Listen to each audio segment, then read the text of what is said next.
I'm giving all praise to Yahweh Bashem, Yahshua Bashem, Rakakodah, Shalom to the 144,000 who rest of you left up there, Shalom to you all.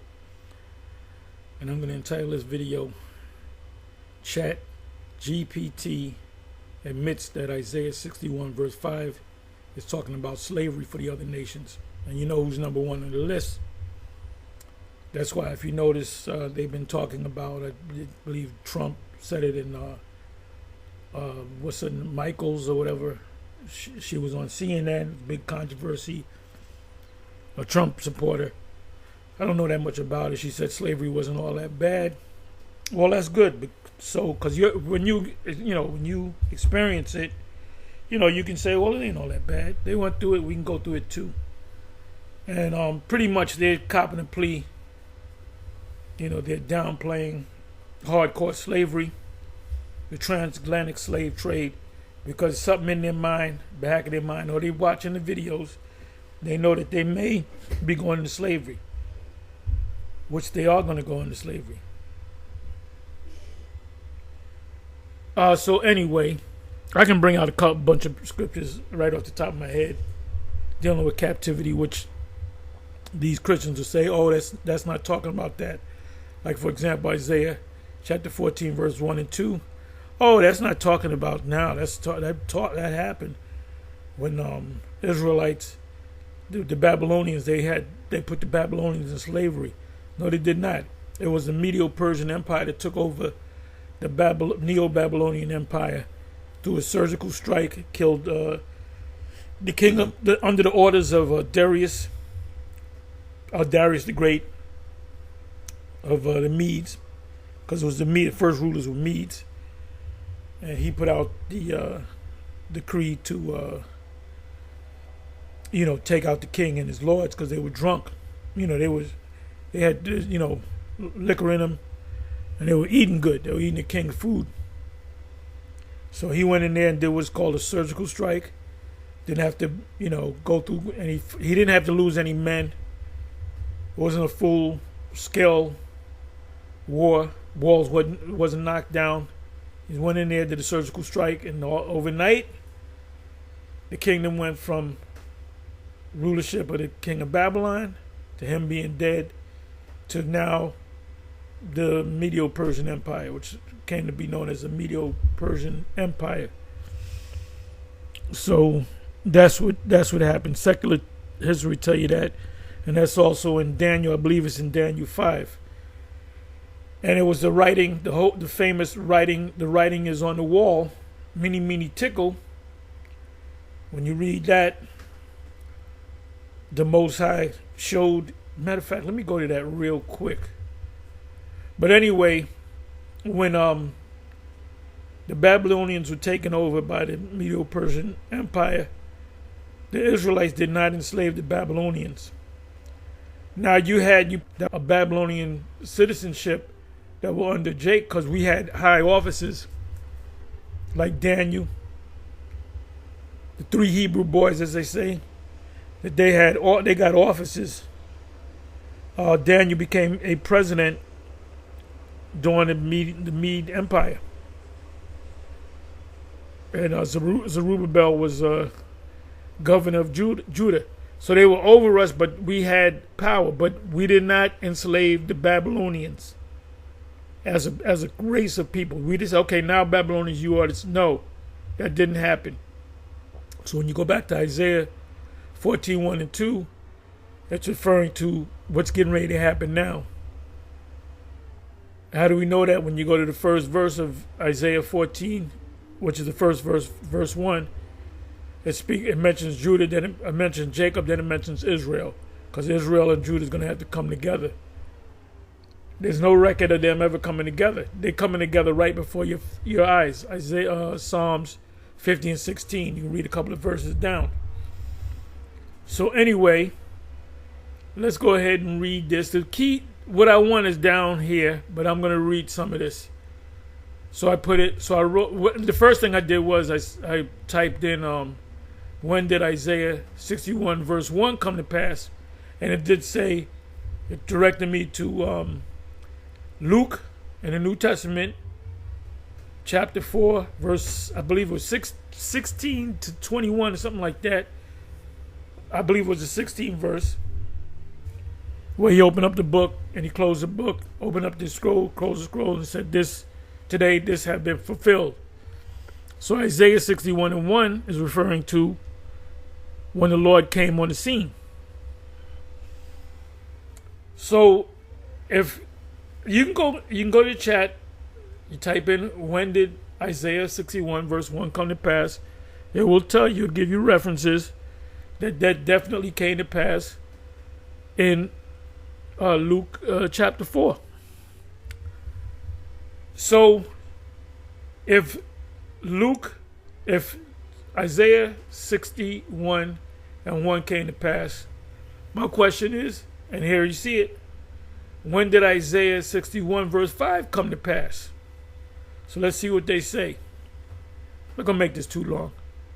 Strangers shall stand, and strangers, that's talking about other nations. And I believe the word is, let me go and check it out. I'm almost positive the word there should be nakar. Let's see if I'm correct.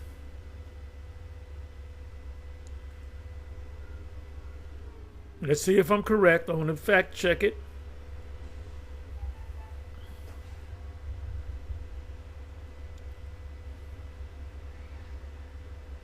I'm sorry, I said nakar. Zakar. I'm sorry. I said nakar. Zakar. Zakar is stranger.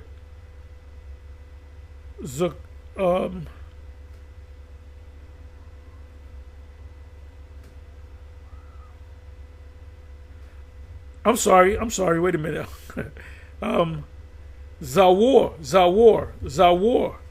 Zawar, not Zakar. Zawar.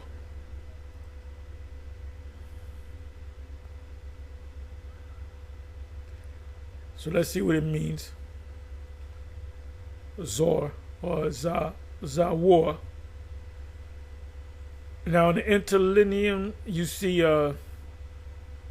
Zawarium or Zaryum, which is plural for stranger, strangers.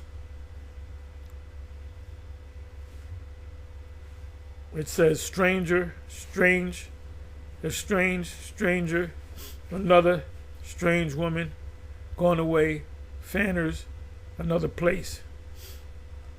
This is what we're going to do. To become a stranger, be stranger. To become estranged, strange, another, as in another nation. Strange woman, prostitute, harlot. Let me see how many times this is in the script. This is 77 times in 76 verses. The first time it's mentioned is Exodus 29 verse 3. And they shall eat those things wherewith the atonement was made, to consecrate and to sanctify, make holy. The Sabbath day you sanctify the Sabbath day by not having sex. Sanctify them. But a stranger shall not eat thereof, because they are holy. Let me open this up, give you a better understanding.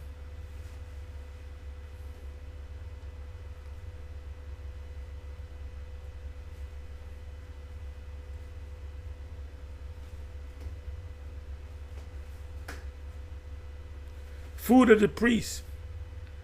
So anybody that's outside of the priesthood couldn't eat this food. And also it would also it's talking about Israel too, because sometimes Israel is known as strangers in the Isaiah 61 verse 5 sense.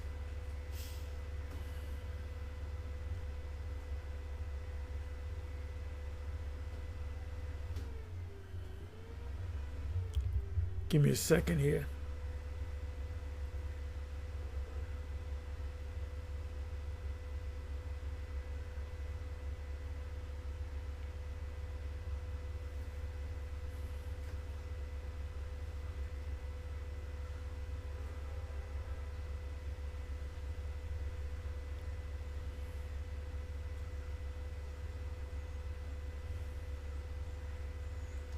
Okay, let me see this. And Aaron and his sons keeping the charge of the sanctuary for the charge of the children of Israel, and the stranger that cometh nigh shall be put to death. The stranger that cometh nigh shall be put to death.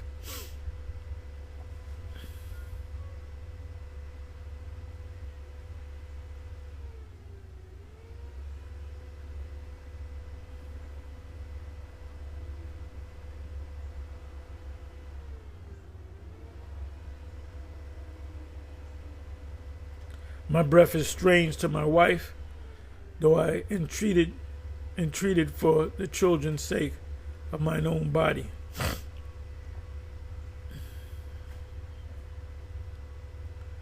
Yeah, that's Job speaking. My breath is strange to my wife. In other words, remember she said, curse the Most High and die. So she wasn't feeling Job. Job was going through all kind of hell, and he was taking it, and she couldn't take it.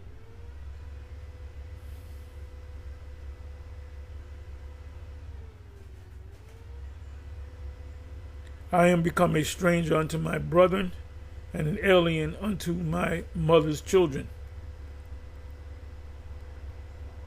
There shall no strange God be in thee, the God of another nation.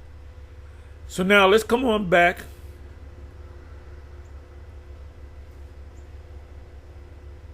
We're going to go to verse 5. I should have read from verse 1 on down. Let me do that. Okay, this basically says when the Lord, the Messiah, opened up the scroll and said this, proclaim liberty unto the captives, open in the prison, the bond, to proclaim the acceptable year of Yahweh, and the day of vengeance of the Most High, to comfort all that mourn, all who that mourn. Now Christians say, well, talking about everybody. Anybody that mourn? No. It's talking about all Israelites that are mourning. They're mourning because the Romans, when he made that statement, when he opened up Luke, when he opened up the scroll to Isaiah 61:1, he was talking about the Roman captivity, because they said, "Oh, okay, he's here and he's going to deliver us from the Roman captivity." They didn't understand that he was going to have to go and come back again 2,000 plus years later. It says to appoint unto them that mourn in Zion, to give unto them beauty for ashes, that's the kingdom, the oil of joy for mourning, that's the kingdom, the garment of praise. Right now, we should be wearing garments of mourning, right? The garment of praise for the spirit of heaviness. Instead of being depressed, we're not going to be depressed in the kingdom. That they might be called trees of righteousness, the planting of Yahweh, that he might be glorified. 4th verse, and they shall build the old cities. Jacob's not going to build the old cities. The other nations are going to build the old cities. They shall rise up the former desolations, and they shall repair the waste cities. Because of destruction, the Levant is going to have to be built back up. And then many parts of the planet is going to have to be built back up, because the whole earth is going to quake. So there's going to be buildings falling all over the place. But there'll be survivors around the world. The only place where there won't be survivors is right there in the Levant, right in the middle of the Levant. And the Babylon itself will be utterly destroyed. But then you're going to have ruin around the planet from the earthquake.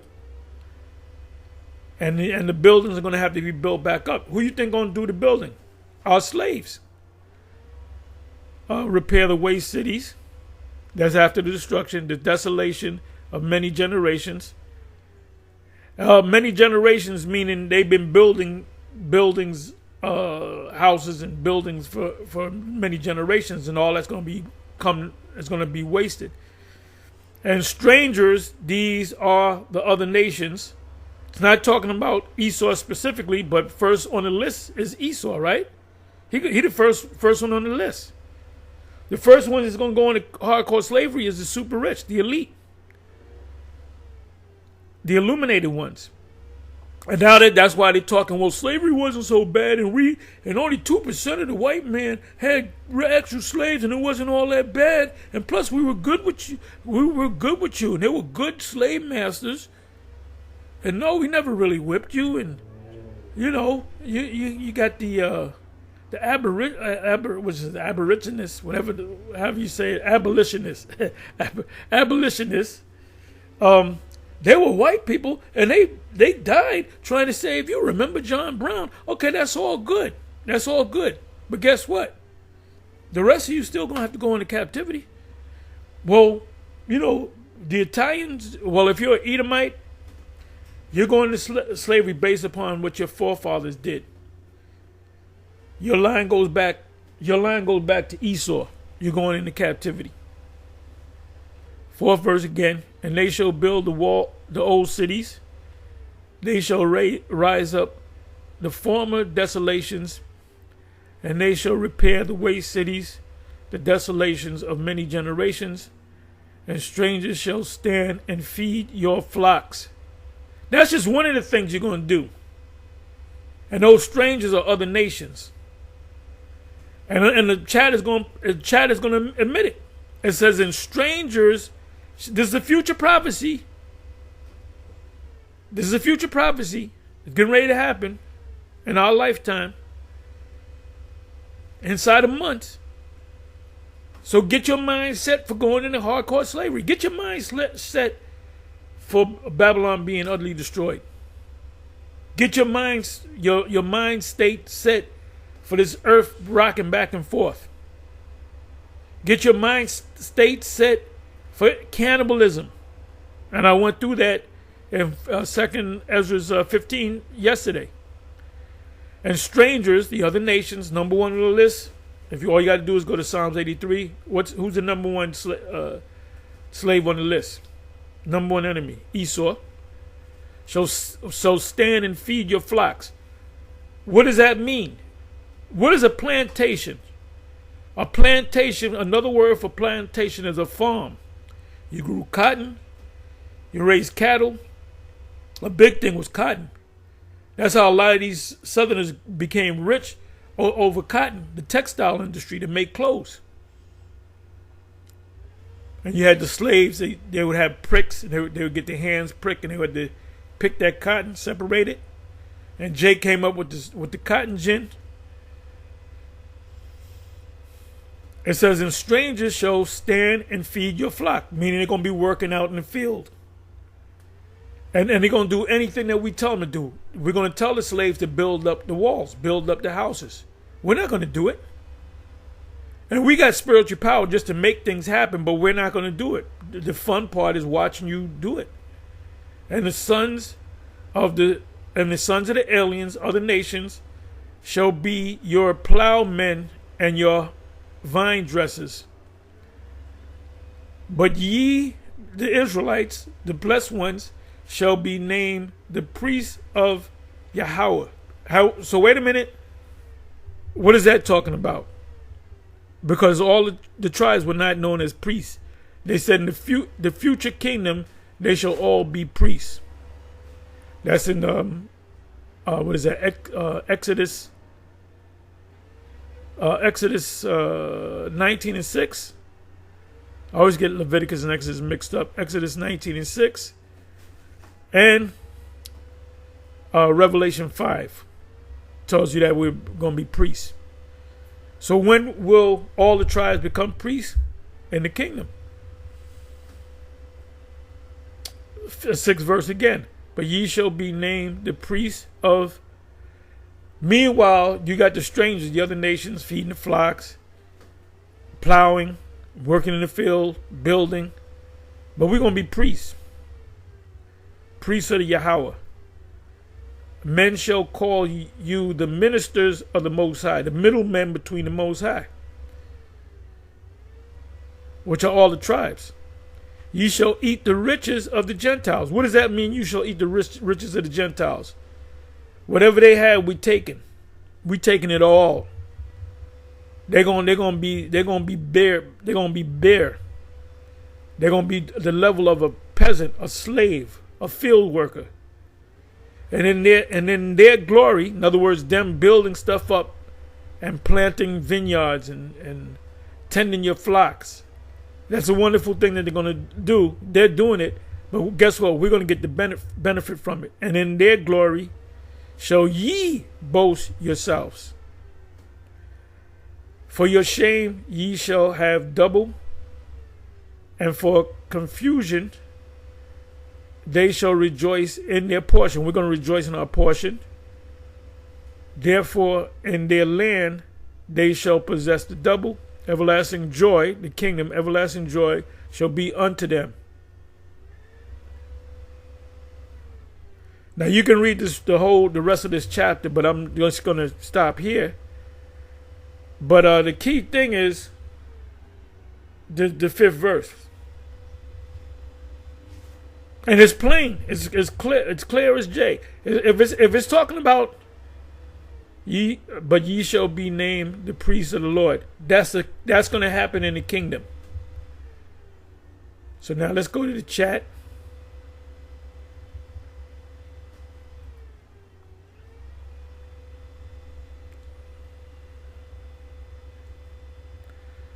Okay. Isaiah 61:5. Give me a second here.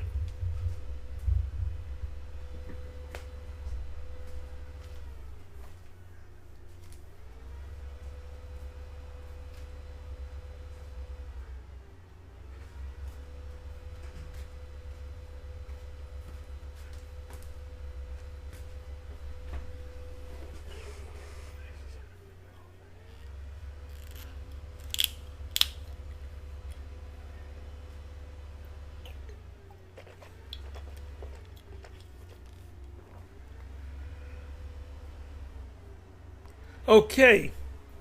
Isaiah 61 verse 5 says, strangers shall, ESV, English Standard Version, strangers shall stand and feed your flocks. Oh, and I'm going to say this too. These Christians will never have an argument on this. They'll dismiss this. You go to Isaiah 14, 1 and 2. You go to Revelation 13, 9 and 10. Scriptures of that nature. They want to know that Jesus and God and the Father is the same, which is utterly stupid.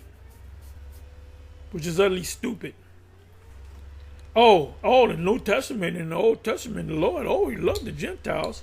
He always loved the Gentiles. He loved the Gentiles so much that he told Israelites to utterly kill the Canaanites, the 7 families of the Canaanites.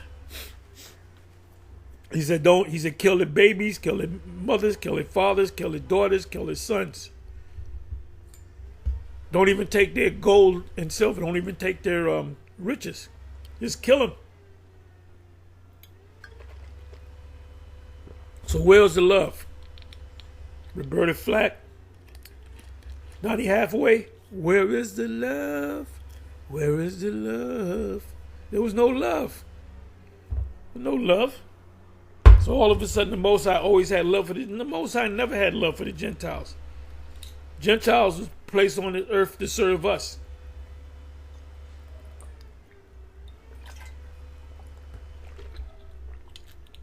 Christians don't want to talk about how, when you go into the topic of the Edomites. Well, first of all, let's say, the Edomites are done away with. No more Edomites out there. I see Edomites every goddamn day. What you talking about?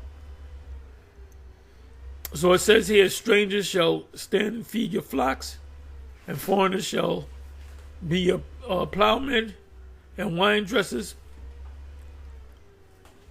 This verse is part of a larger prophetic passage, Isaiah 61, that describes a time of restoration and blessing for Israel, which is the kingdom.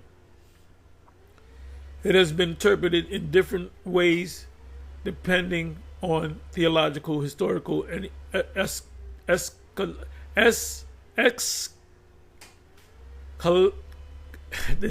always eschatology.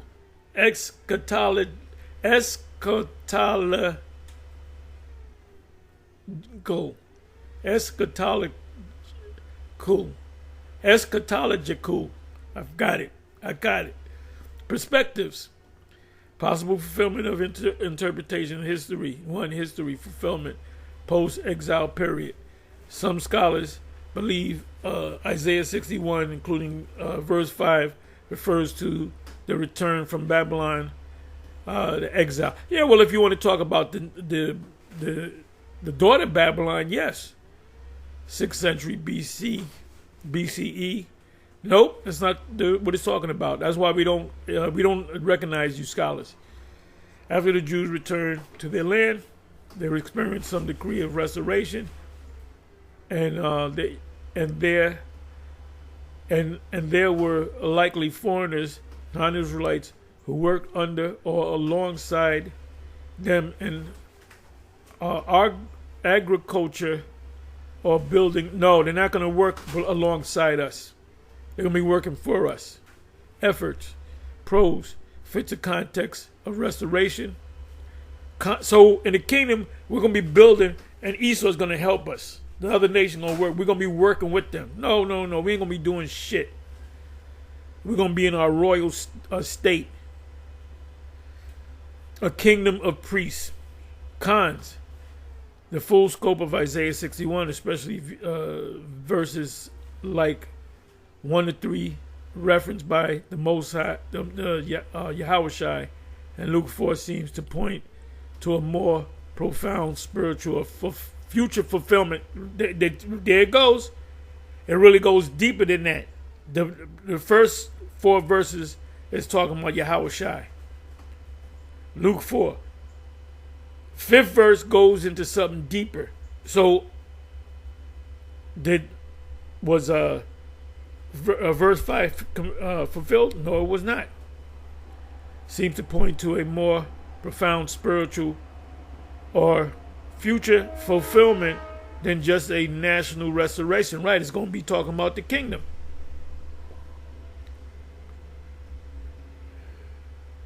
So I don't understand why you guys argue with these clown-ass Christians. And they argue with you because they need... The only way they'll get views is if they put Christian apologists go hard on the Hebrew Israelites. Oh, I got to watch that.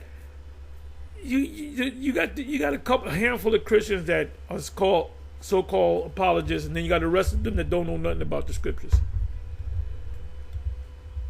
2, messianic fulfillment, New Testament era. Luke 4, 16 to 21, I said that.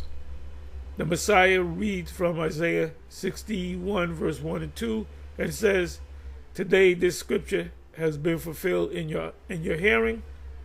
This connects Isaiah 61 to his first coming and ministry. In this view, the strangers and foreigners may be symbolic. Gentiles serving the kingdom of God. Thank you. The strangers or foreigners represent Gentiles, other nations serving the kingdom of God. But what's the kingdom of God? The Lord told the wicked scribes and Pharisees, the kingdom of heaven is within you. So when it says serving the kingdom of God, who are they going to serve? They're going to serve the Israelites. In other words, the kingdom of heaven suffereth violence, and the violent take it by force. The kingdom of heaven are the Israelites, not necessarily through manual labor. No, absolutely by manual labor. You're going to be working. You ain't going to be spiritually feeding flocks. You ain't going to be spiritually plowing and putting down seed. You're not going to be spiritually gathering grapes, but by becoming co-laborers in the spread of the gospel. No, it's not talking about that. Oh, we're going to work together with the Gentiles to teach the gospel. So the Gentiles, the other nation, are going to teach that they're going into slavery. You're going to have an Edomite side by side telling the other Edomite, yes, we are going into slavery. It said the support of the Most High's people. No, they're not going to support nothing. They're going to be working in the field. And if they don't want to work, they're going to get beat down. Isaiah 60 and 12. Verse 5 may then be metaphorical. Gentiles participating in the work of the kingdom. No, they're going to be working in the kingdom. Get it right, troop. Eschatological, future fulfillment. Eschatology means all things, the study of all things, the study of the end of something. Like you got this guy, William Bell, talking about, everything in Revelation, Matthew's 24, Isaiah 61, they all took place. Well, according to that, we be in the kingdom. Some see Isaiah 61 as describing the millennial kingdom, the 1,000-year reign, or a future messianic age. Right, which is the kingdom, when Israel will be restored to prominence. What does the word prominence mean? You're going to be put back on your pedestal, so to speak. And other nations will be slaves, serve them in various capacities. They got it right. 3 got it right. Let me read that again. Eschatological future fulfillment. Some see Isaiah 61 as describing the millennial kingdom or a future messianic age when Israel, the Israelites, will be restored to prominence. They're going to be put back on top. And other nations will be slaves, serve them in various capacities. This view is common in pre-millennial and dispensational theology. In that scenario, Isaiah 61 and 5 would be literally fulfilled in the future when nations served or go into slavery, Israel under the Israelites, under the Messiah's rule. So they just admitted it, right? But you had to come down to number 3. I'm almost out of here. There is no single universally agreed date when Isaiah 61 verse 5 was definitely fulfilled, because it was not fulfilled. It's getting ready to be fulfilled. As fulfillment depends on the interpretive lens, view, timing, interpretation, view, historical, literal return, and partial fulfillment. Okay, that's good. I'll take that. Messianic, 1st century CE. Spiritual lies, Gentiles supporting Israel's. No. Read 3 again. Eschatological, future end times. Literal future fulfillment and messianic age. Read 3 again. If you're coming from a specific theological background, example given, Jewish, Christian, dispensational, etc., I can tailor the interpretation more directly. Well, this is the right one. You got the right one, baby. Because they're afraid to go into slavery. If they honestly read the scriptures, they would have, or watched videos on the former One Westers, they would have to say in the back of their mind, what if this is all true? You got to say that. You got to say that. Guys didn't just wake up one morning and say, we're Israelites, and make up a whole religion out of it. You got camps propping up all over the place, around the country and around the world. And Esau watches these videos, and they know who the major former One Westers are. IUIC, ISUPK, GMS, and others.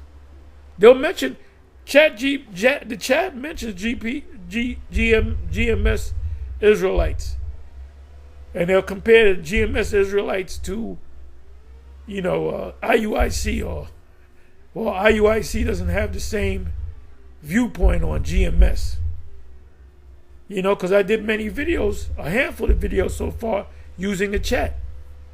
Anyway, so they admitted it. Let me read this one more time.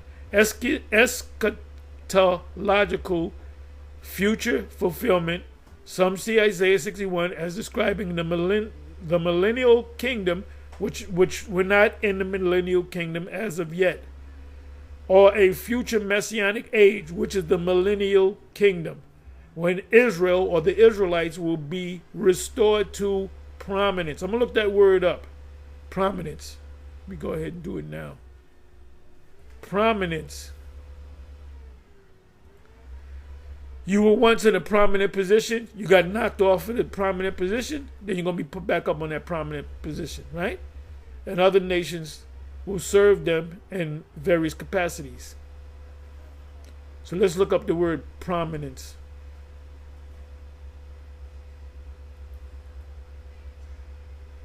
Okay.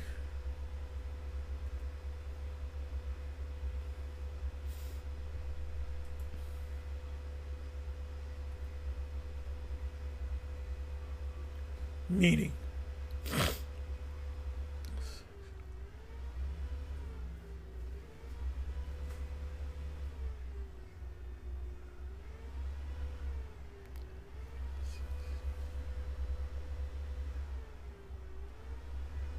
The state of being important or famous. The state of being important or famous. She came to prominence as an artist in the 1960s. So we're coming back to prominence. Give you one more precept, then I'm going to close.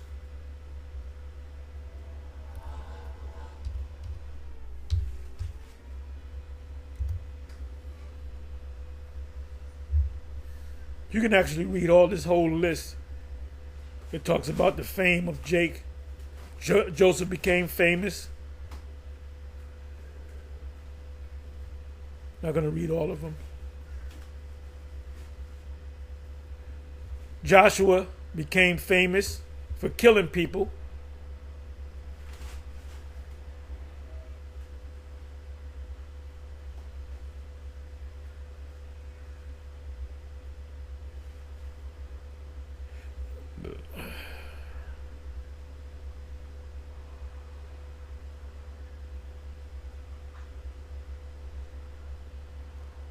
This is the one I wanted. Zephaniah 3 verse 19. Behold, at that time, it's about to come, that time, I will undo all that afflict thee. We're being afflicted right now.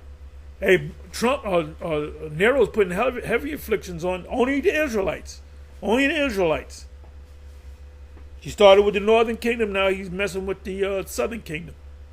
Now they said, I heard it, I don't know if it was the news, I heard it somewhere, maybe on XM, because I listen to Progressive Station, which is XM 127. I believe I heard it from one of those shows earlier today, that tonight he's planning on walking out there with the ICE agents and the federal agents. He's going to be out there. You can't tell me that this guy's not Nero. Well, you know what Nero used to do? He used to take Israel after he blamed the fire of Rome on the Israelites. He used to take Israelites and set them on fire and put them up and make them lamps. So when you would walk to his dwelling,